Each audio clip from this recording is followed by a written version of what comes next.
Early on the first day of the week, while it was still dark, Mary Magdalene went to the tomb and saw that the stone had been removed from the entrance.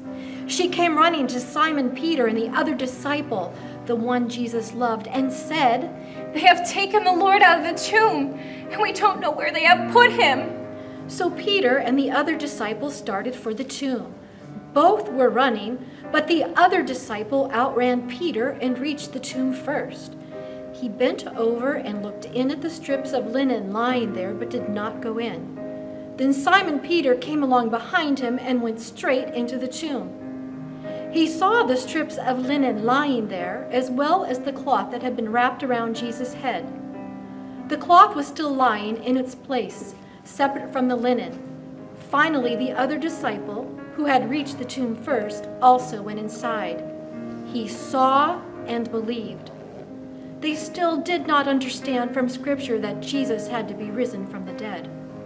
Then the disciples went back to where they were staying. Now, Mary stood outside the tomb crying.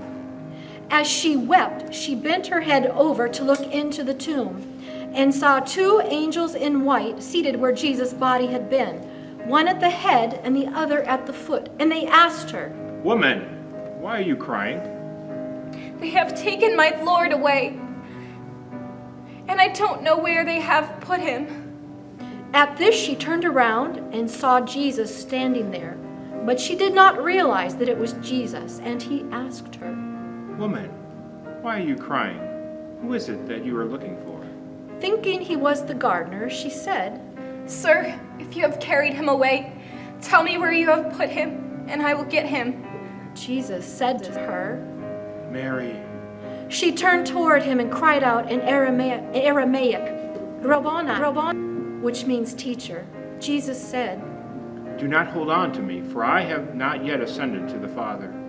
Go instead to my brothers and tell them, I am ascending to my Father and your Father, to my God and your God."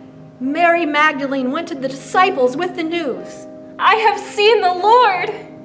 and she told them that he had said these things to her.